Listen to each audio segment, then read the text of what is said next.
Okay, here we are.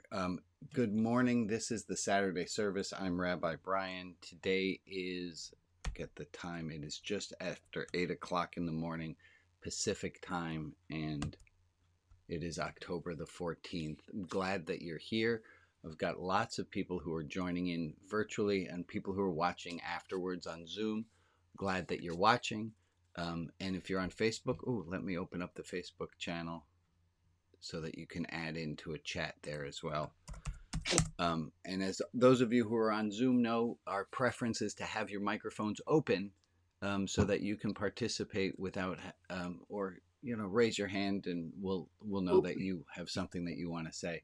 I'm going to switch screens to show all of my friends who are here. Hello, friends. There you all are. If you'd give a wave and say hi, and then I'll get off of this. I know this view is a little dizzying for some people, so I'll go back to this one. Okay, I'm going to start with just some breathing, and I'm doing this not as a, I'm doing this for me. There has been a lot going on. It's a scary time. It's a hard time. Atrocities that have been done in the Middle East and the ground war that looks like it's looming. It's a really, really hard time. I am finding myself to be highly disorganized, by which I mean I was talking to a wedding couple this week, and his family is from Israel, and we had talked about how the stress of what's going on in the world is, and I was talking to them, and I started going on a tangent, and then I had no idea where this tangent was going, and so I tried to go back to what we were talking about and had no idea what we were talking about. And this is what I mean. I'm feeling a bit mentally disorganized. I'm having a little bit of a hard time keeping my thoughts straight. I first noticed this phenomena in myself when my dad was dying. When my dad was dying, I couldn't even go on one tangent.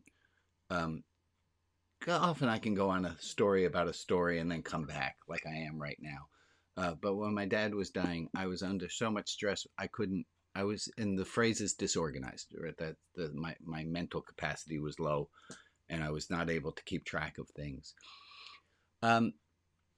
Listen, hi. I'm gonna babble, or not babble. I'm gonna talk for a little bit. I often in this service do not use the word God, and we've talked about why I don't often use the word God, and part of why I don't use the word God is because I want you to define the word for yourself. It's an intentional, and I want you to see that no matter what your belief in the God word is, it has very little to do with how kind you are in the world, and it's an intentional absence. That I don't want people to be, and I know people are triggered by the word God and what it's been used to mean, so I intentionally don't use it. In thinking about today's service, I cannot not talk about what's going on in the world. If I were to not, it would be safer and easier to not talk about what's going on in the world. But I can't not speak about what's going on in the world because the not speaking about it is too large of an absence. I've been on Facebook and Instagram and TikTok and all the social media, and I've seen people post things that, and let me know if you've seen similar things, that they basically boil down to you're either standing with Israel or you're an anti-Semite and you should die. I mean, that might be a little harsh, but the people have been very, and I understand it, people are very triggered and sided, and I am loath to be canceled. Janie also helped me to understand that what's going on right now is that people are having a trauma response. And we're having trauma responses. That's where my disorganization and not being able to keep track of what I'm talking about comes from. It's a trauma response. And I want to teach people, if you don't know about it, do you guys know about the generational trauma studies that have been done with mice? No, some of you have heard some. So let me tell you a amazing, amazing research that was done.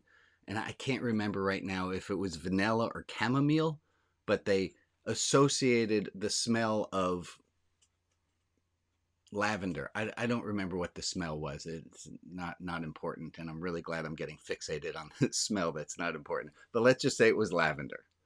And they associated the smell of lavender with mice, with a particular group of mice.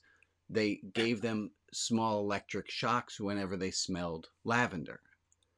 And what the mice wound up doing, because biology is frickin' amazing, was the mice grew extra receptors in their nosal capacity. I'm not a scientist here. I'm sorry. I love it. But whatever it was, the mice started to grow extra sensors that would notice for lavender, and they'd have a shock response, and then they would learn to avoid the lavender. But the researchers kept introducing lavender. The mice couldn't stay away from it. They gave them shock. The mouse's children had the same extra nose perceptors of lavender, as did the original mouse's grandchildren. Mm. And that the response in the grandchildren who were never given shocks when they smelled lavender, the grandchildren who had extra nosal perceptors of lavender still had a trauma response when they smelled lavender, even though they had no reason to have that response. Wow. This is amazing. There's a book that therapists read for homework, or I don't know where Jane got it from, and it was called "The Ghosts." Ghosts. I have a hard time with that word. Ghosts in the Nursery. And that children, and we know this, children are not born blank slates. Children are born with data that's already in them from past generations. It helps me to know that people are reacting not just as themselves, but they're reacting from what has happened in the generations before them. Not all Jews, but many of us are just extra terrified and crispy right now. It's extra scary. And I will say to those, if you have Jews in your life, send them a note. Just saying, I'm thinking extra about you. I can't tell you how healing and buoying it has been for me to get messages from people. I've gotten phone calls from people I don't hear from. You know, it's a weird phone call. I don't live in Israel. I don't have immediate family in Israel. It's not my homeland. I don't think of it that way. But still, I'm terrorized. I'm terrified. And getting comfort from random people is really helping. Let me look at, hold on one second. Also, just to show how it is, my daughter in the kitchen said, "Dad, how scared should I be right now?" It's just, and I said, "Look, you might be getting some extra attention at school you're not looking forward to." And she went to make a t-shirt in her graphic design class. And she said, she put on the t-shirt the words, she's designing it. It said hope, peace, and then it had in Hebrew tikva and shalom, hope and peace. And I said to her, and then I'm going to transition us off into a different thought. I hope I can get this all to work. I said, are you going to put those words in Arabic too? And she said, no, I don't speak Arabic. I'm like, you don't really speak Hebrew either, honey, but that's all right. she said, why should I put it in Arabic? And I said, because you're not putting it in Arabic makes a statement. Now here's my bridge, and I hope this bridge holds. She's 14. You all can understand this subtlety that if you do it in this language and you don't do it in that language, that makes a statement. Yeah. It really does. I wonder if we can't hold the same and we have compassion for Annie. She didn't mean anything wrong. She didn't mean to be, she just didn't think about it because she's 14. Can we hold the same? Well, maybe the person who said this thing to you, who's an adult, who should know better, maybe that person just didn't know better. Maybe that person too just is making some mistake. Now, I'm not excusing genocide and murder, and I'm just talking about the people around your office, the people who sent you an email that was somewhat offensive. I got an email from my father-in-law that was a little bit like, really? You're 91. You should know better. But he didn't. And we talked weeks and weeks ago, the Robert Brault quote, that the amazing peace and freedom can come when we learn to accept the apology of the person who never gave it. My father-in-law did not mean any offense. He just sent me a pretty conservative, obnoxious email. And I can forgive him. He's trying to reach out to me, and he's trying to give me some comfort. It just kind of missed. Okay, that was my entire opening. I want to just look at all y'all for a second. Hi, everyone. I'm glad you're here. There's a great comfort that we can get in having community. And I'm really, really appreciative that you're here today. We love you too. Thank you, Jack. I feel the love. I want to start with, we're going to do a minute of gratitude, because if there's one thing that's never wrong, it's gratitude. Fine. Yes, Ruth, were you saying something?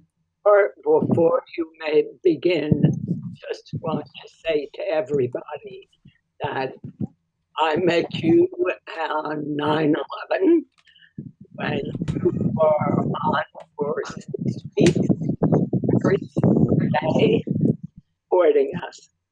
And I want everybody to know about that because you understood how traumatic that was. Yeah. Thank you, Ruth. Thank you. Thank you, Ruth. So even in our hard times, and there's this beautiful tradition, and I've never understood it as clearly as I get it right now. At the end, everyone knows it's a Jewish wedding in a TV show or movie because there's the breaking of the glass. Everyone knows at the end of a Jewish wedding, you break a glass. And what we always say about the breaking of the glass is that we need to remember that even in our times of great joy in celebrating a wedding, that there's sadness and destruction in the world, and that we live in a world that has both. And I'm going to do this one backwards a little bit. I need us to remember that even in these times of misery and difficulty, that there's also still wonder and joy in the world. Not to turn that frown upside down, but we still do have, I would say, an obligation to have some gratitude. And I bring back up this quote from Mary Oliver, Instructions for Living a Life. Pay attention, be astonished, tell about it. And has become our tradition here is we take a minute of gratitude. And I'd love us to have a few people of I, I got hit over the head again with the be astonished. I'm pruning my tomato plants, and just the majesty of how the hell do these tomatoes know how to grow hit me like this is insane. Like this is an inanimate object, the tomato plant. I mean, slightly animate, but it definitely doesn't have consciousness, but it seems to know how to do a thing that I can't do that. So that's my moment of being astonished and telling about it. And I'd love to hear from a few of you if you had a moment in this last week of paying attention and telling about. Maria, I know you said something that I thought was brilliant. You can slough me off, and I will apologize for calling you out. Oh, I was just I was on a quest today to this past week to be astonished. And I found that it was very easy once I started paying attention. And I was astonished at the leaves changing, how they know, the birds who are migrating, who know where they're going, and things like that. And then I shared it. Yeah. I shared it. But So the order of them seems to be very, very deliberate. That the be astonished only works when you're paying attention. Yeah. Yeah. Go ahead, Jack. Yeah, it's interesting that you brought this up because this morning I was out cleaning up the driveway of the house, and overhanging the driveway is a golden rain tree, and the driveway was just full of the seeds or whatever falls from the tree. And I looked up, and there was these miniature bees. I mean, really small. There were thousands of them in the tree, and I was being hit on the head with the yellow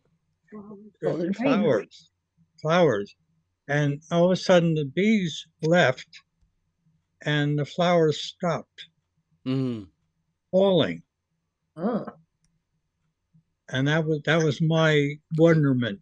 Astonishment. Wonderful. Let's take one or two more moments of astonishment that you hit in the last week. Yeah, Derek, go ahead. This is just a few minutes ago when we signed on, and you started talking about the thing with the mice carrying their characteristics from one generation to another. I have a daughter who's an adult in her 30s, lives here in London, Ontario, Canada. She just came back from a trip to California, and she met for the first time my great grandson. Oh wow! Her great nephew. And she said, first thing out of her mouth when she was telling me about him, she says, "You know, Dad, he acts just like you do." And he's only 6 years old. So amazing. That's amazing.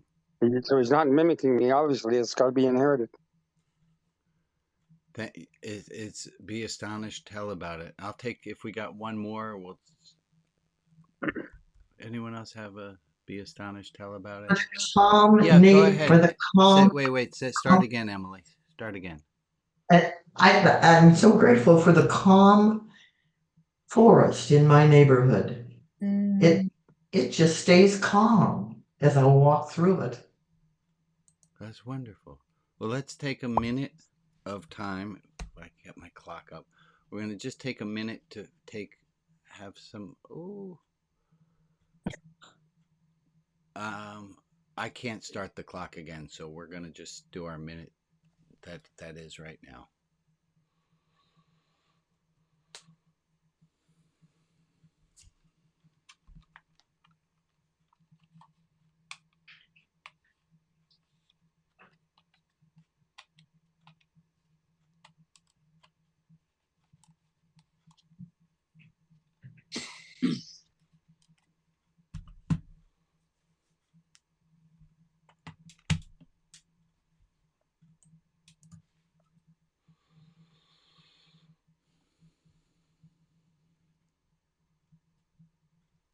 think we're supposed to be thinking about gratitude and wonder.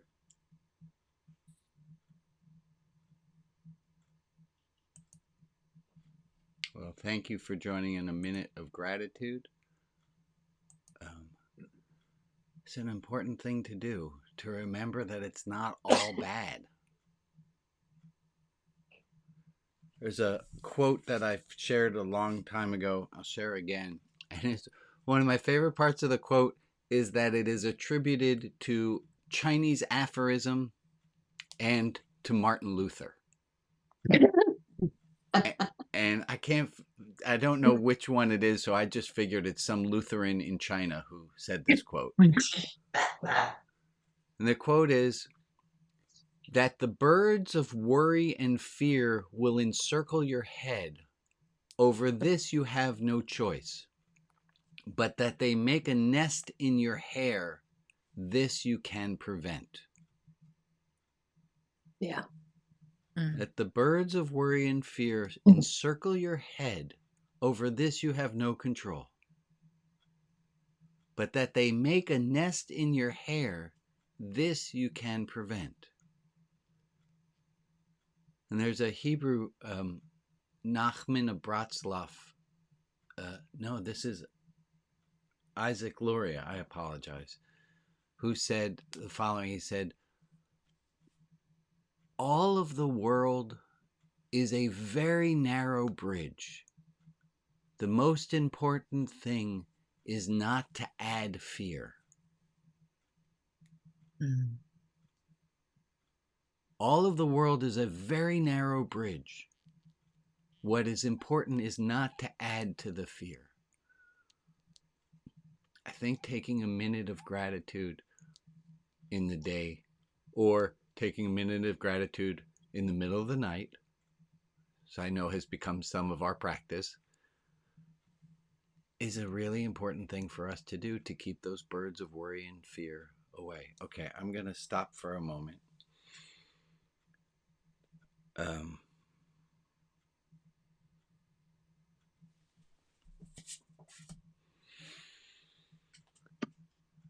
I have the next topic here, but I want to check in and see how y'all are doing. Where are you? Because it's easy for me to just keep talking, and I can do that. But I'd love to hear, where are we?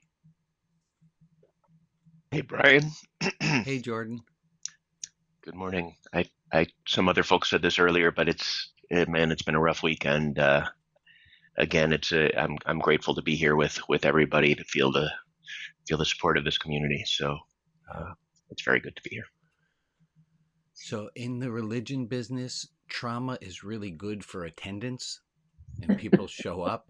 And I'm really sorry you're here. Yeah. But Yeah. it is a wonderful thing is to have some community. I love it. I love that. I love that. Thank you, Jordan. And it is really scary.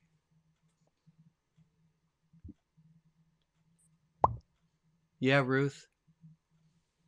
I'm in New York City, and we have had a tremendous outpouring of support from the non-Jewish community as well as the Jewish community, which I have found very impressive.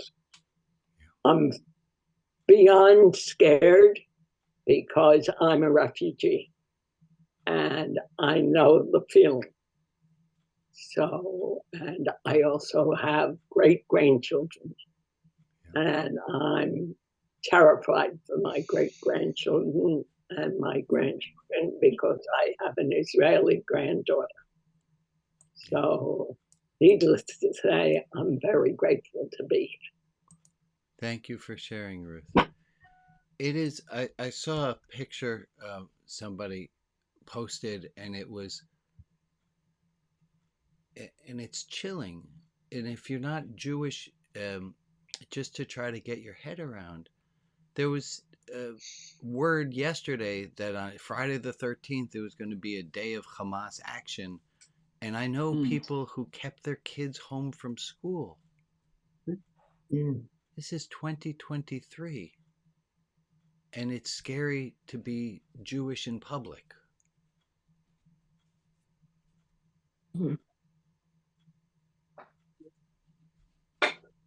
Anyone else want to feel heard? Yeah, Michael. Just, I'm thinking here, what are we afraid of? But it's pretty clear to me, just from what I experienced this morning from my balcony. I saw a white guy and a black fellow, young people. The white guy, and I don't know if they were both homeless, but they didn't.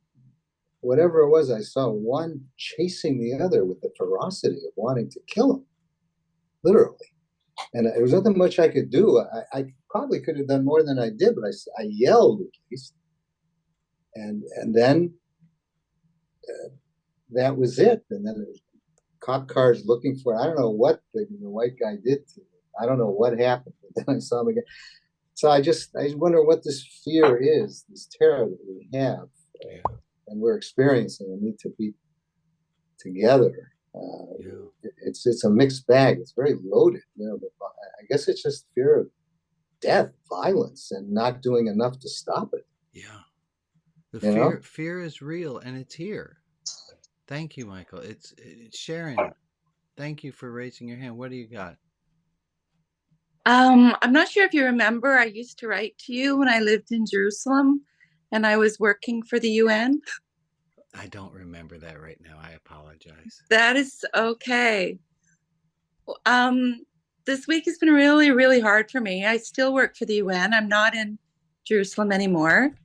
I've been staying very closely in touch with my friends, both Israeli and Palestinian, and what's important for me to share is the fears on all sides, right? Right.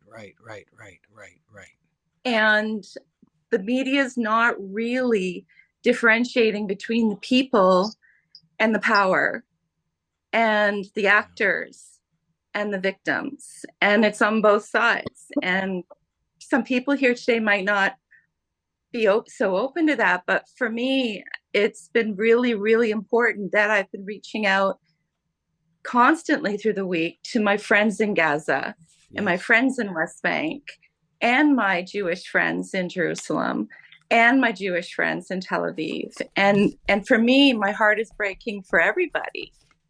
And trying to be open to all of their pain. Like, I'm not Jewish. But I mean, it was a really intense period of my life working there and experiencing some of the nuances, right, of the situation. And that's why what's been happening this week has been just so devastating for me personally. And then I want to know how I can bear witness for all of my friends, for all the people that I love. Amen. Thank you for sharing. I want to teach something which I think will help us to see what's going on. This is the work of a brilliant woman named Catherine Schultz, and she's the one who taught us about mistakes, about what does it feel like when you make a mistake. Do you remember that one? Anyway, I don't want to go off onto that one, but let's stick here.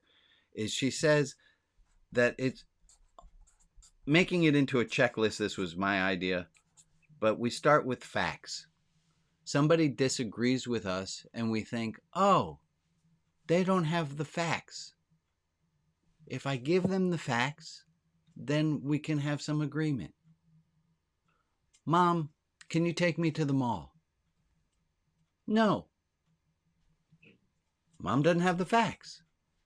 But Mom, I need a new pair of pants. Take me to the mall. Now, if Mom says yes, then we've solved this one with facts. But if Mom says no, We go to reason. Well, okay, they have the facts. They're just lacking the reason. Why? Mom, would you take me to the mall? No. But I need a new pair of pants. Still at facts. I'm not taking you. But you said I need new pants because all the pants I have are ripped. Reasons have been established.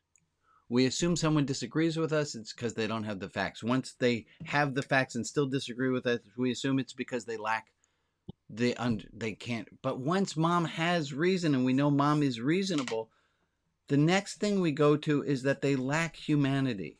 Mom, you hate me. Get out of my life. And it goes in this order, and watch for it. If they just had, let's take a little side trip. Melanie Klein. I'm not spelling Melanie right. That's not intentional. That's just not spelling it right. Melanie Klein talked about something called splitting. That in times of stress, we do this act where we split off. We say, we, us, my side is good. They, them side is bad. This country would be great if we could just get rid of all of those thems. We would be fine if it weren't for them. Those thems we've given the facts to. They understand that guns kill people and they should be they should be in favor of gun reform. We've explained to them you can hold on to your guns for hunting, that's fine. Let's be reasonable about this. Oh, they're not going to be reasonable about this? They're obviously against everything good in the world. This position that we come to, that they are evil, and I'm not saying there aren't some deprived people, there are deprived people, that there aren't some depraved people in the world who do lack some humanity in a base level. But we need to be careful when we paint too broadly. When people don't agree with us 100%, it's not because they lack humanity. It's because they don't agree with us 100%. Dr. Xavier Amador do any of you know his work? Xavier Amador? Yeah, there's Meg. Meg just taught me about him. Xavier Amador, Amador.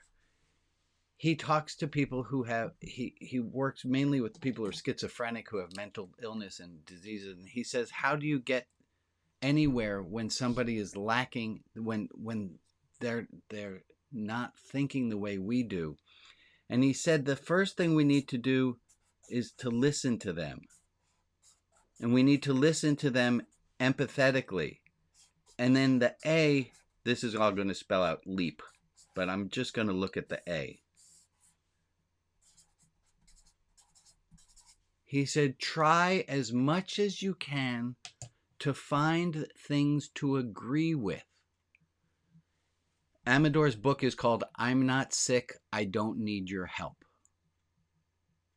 You could understand it sold millions of copies because so many people are deal with people who think that they know that they think that the CIA has planted a chip in their head.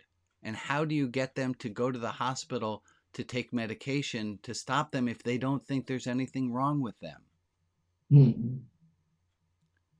How do you get someone to take medication if they don't think there's anything wrong with them? How do you get people who believe that bloodshed is the answer to come over to see that bloodshed is never the answer? Because they don't think there's anything wrong with bloodshed. And Amador says what we need to focus on is find all the places where we have agreement with them. Because if you find that you have agreement with somebody 99 out of 100 times, and the one where it's different is you need to take medication. I'd be much more willing to listen to you if I had 99 places where you and I agree and one where we don't. I think I'm telling you, you need to go out and find the people who you disagree with. And this is a high, tall order. And find as much common ground as you can with them and talk about the things that you can agree upon. Mhm. Because as we're doing this, we're making it worse. Okay. That was a lot of frontal talking. I'm going to ask if is there something that this brings up in you?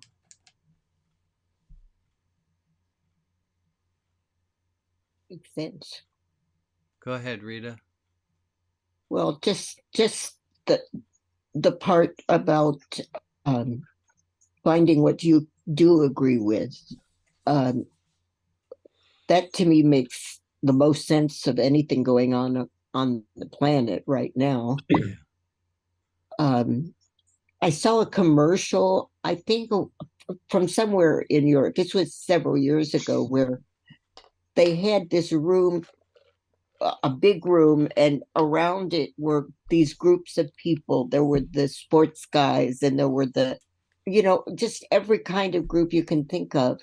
And they started asking, okay, who here has a younger sister that irritates you? And people from every group got into the middle of the room and things like that. Who has a dog they love? And by the end of it, they were all in the middle of the room. It was a beautiful thing, Rita. Of all things, it was a Heineken ad a beer commercial. Oh, saw that commercial? It was a You knew that? beautiful one. It brought me to tears. It was so great. There is more that keeps us, that unites us, but there's this weird human thing where we look for difference and we look to see how we are not them. Yeah. Go ahead, Ray. I've been looking at this, trying to look at it from different points of view. And I'm not Jewish, so I don't have quite the attachment that my Jewish friends do. But I stopped and thought about how much of this is emotion and how much emotion plays onto all the other things. Yeah. And it brought me back to 9/11. Those people who attacked the Twin Towers thought they had good reason. Right. The man who killed Robert Kennedy because he supported the state of Israel thought he had good reason. And it was more emotion than anything else. Yeah. And how do you, when you put all the other, you put the facts, you put the humanity, you put all that together, how do we deal with emotion? Badly. Yeah. Thank you, Ray. Jack, do you have your hand up? I can't tell. Yeah, in a way, I was just thinking that to remember to feel forgiveness for these people in Palestine. Most of them are 18 to 20 years of age who've been programmed to do what they've done by the powers within Hamas. Yeah. And these kids have no experience in life. It's what I was trying to get at with Annie in the t-shirt. Yep. She doesn't know any better. Yep. I'm not excusing.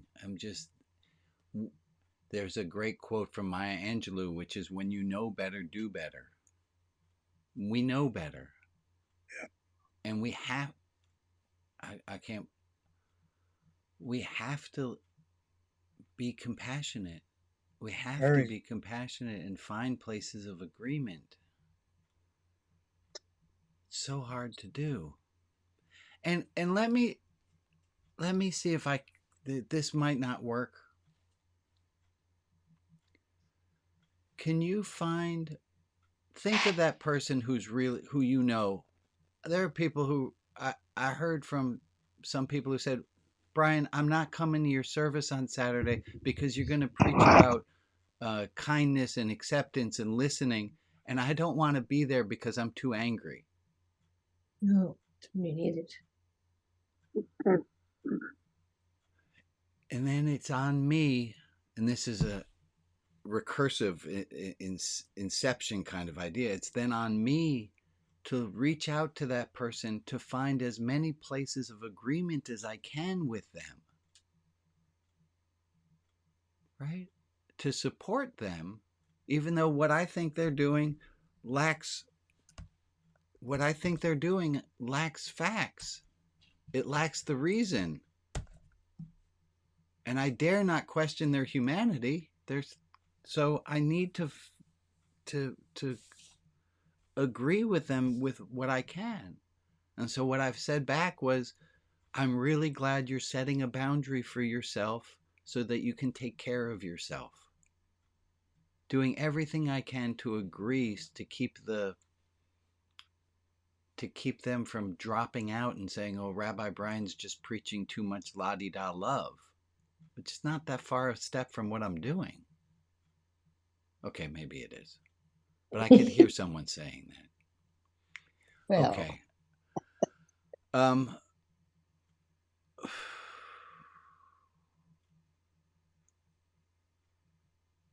Yeah, Michael. I don't want to. Yeah, it goes both ways. It's very important to give people time to have whatever feeling they are having. Yes. And let me finish. And to absorb that, and then it goes the other way. If you have, on the side of, like, we are committed to a unitary sense of respect and understanding for all humanity, you lose sight of, like we're talking about, the tribal dimension of our existence. I mean, like it or not, I'm a Jew, and like it or not, at the end of the day, I feel I need to show up for this so-called people. I use so-called people because I've changed my worldview for my work and for my interests and my own development. So, even in raising kids, I mean, I'm not raising kids, but my God, it was so interesting you're sharing your experience with your daughter, which is amazing that you do this with us. How should I feel there? Okay, I get a feeling. I made a T-shirt. It's about Jews, and it's not enough. Now what should I do? So put Palestinians on. I mean, this is a rather high level. Right. Not high, but it's an unusual place to be in our world. And Michael, it's the place I want to be, but I have this. Where's the time you have? Is I don't know. I don't know that I chose to be Jewish. They chose that for me at some point, and at some point I believed I was part of this group, and I got pride, sure, but I'm a humanist above all. I believe in humanity. I don't understand this, but from the outside, I'm Jewish, and I'm going to be associated with this group. But it's from the inside too, because there is a real necessity, and like you say, it's. I don't believe that it's in our genetic makeup. Maybe it is, maybe it isn't. It's certainly environmentally that these are my people. So it's a metaphor for the broader potentiality. You're all my people. Amen. Something like that. I mean, it's too intellectual. Let's move to a time for some light and love. Maria, are you able to read us our list? I am. These are the names of people to send light and love to. Ahava Mibet Sarah, Lois Lopez, Kim, Daniel and Geo, Ellie Student, Shmuley, Mary Shortall, Linda Applebaum and families, Rob B., Beverly K., Sheridan H., Randall M., Martin and Kathy Zimmerman, Jennifer Dobbs, Pillay and Shlomo Jesmer, Mary Ellen, Elaine G., Gloria, Eric N., Margaret G., Jason Friedrich, Karen Otte, Victor Friedrich, Joel Z., rest in peace, Jeff Ashmead, Natalie and family, Stan Shiner, Frank Sayford, and Barbara DiDonato, and for peace for the people in the Middle East. If there is another person in our community we can offer light and love to, please put their name in the chat, and I will add them to the list in the clubhouse. And for the people who aren't named, but who are in our thoughts, we send them light and love as well. Thank you for reading that list and for compiling it for us every week. Let's take a minute of time, starting now.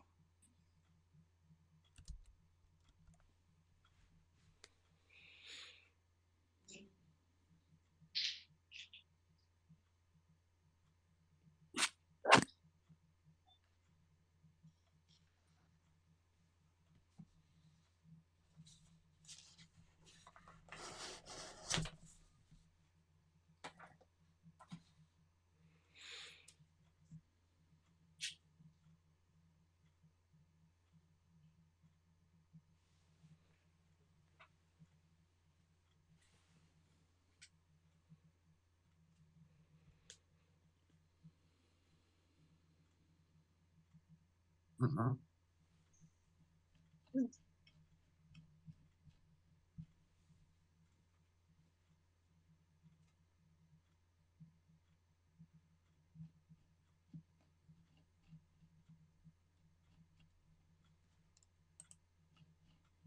Thank you all for that minute. I have some announcements to make. First of all, most important announcement. It's okay not to feel okay. It's okay not to feel okay. And it's okay not to be okay. You don't have to hold your shit together. Life's really hard. And it's okay not to be perfect.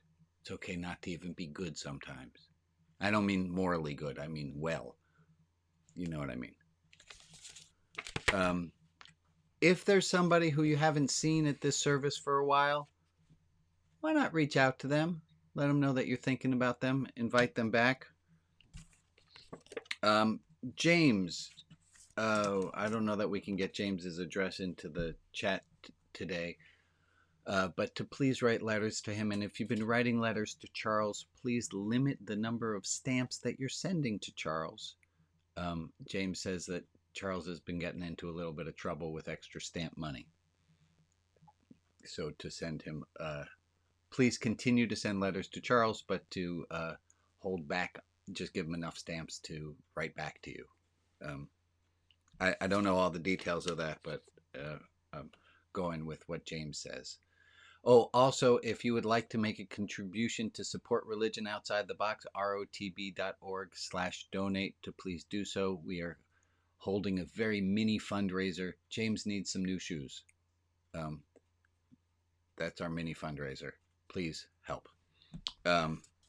Reach out to friends you've missed. And then on Monday, we are having a Beit Din for our friend Avon, who's not here with us. If you are not on the invite list for that and you want to take part on a Beit Din, which will be welcoming, Avon has decided, and this to me is just that this is a commitment, is Avon wants to identify with the Jewish people. And so a Beit Din is a Jewish law court that is established. And basically, Jewish law court, you need 3 Jews. And if you can get 3 Jews to agree on one thing, it's considered a Jewish law. That's how amazing it is to get 3 Jews to commit to one thing. So if we have at least 3 Jews on the call on Monday, and we do an interview process, and if you've never been to a Beit Din, you're welcome to come to watch. and we'll see. That's on Monday. Email me if you'd like more details about that. Those are the announcements, and I have one more thing I wanted to talk about that came up at the end of last week's service for me, which was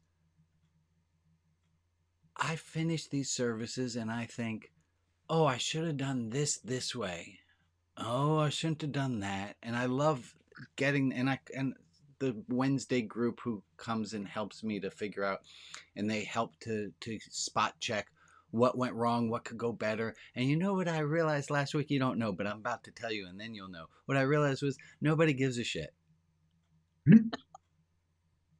Not that I'm not going to still work to improve what I'm doing, because that's just in my soul. I want to do what I'm doing as best as I can. To me, that's prayer.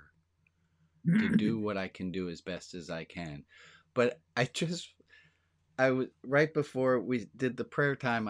I looked and I saw my note to myself of nobody cares. Nobody cares. None of you care that there was an extra 30 seconds of silence. None of you care. And it's relief. It's such a relief. I remember that Nagi's my Buddhist teacher who has passed. He's the one who introduced me to James. That's how we know James, is through Nagi. Nagi was James's Buddhist teacher as well. So I think it's fantastic that a Muslim and a Jew share the same Buddhist teacher. But one of the things that Nagi used to say to me was, Brian, always remember there are at least 100 million Chinese people who don't care about what you're doing.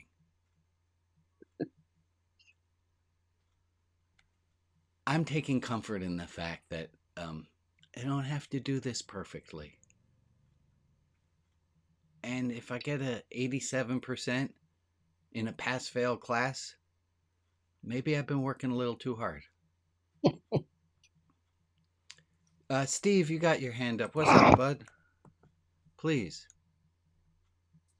First of all, I want to say I appreciate the fact that you're imperfect, which really is heartening and makes the day more wonderful.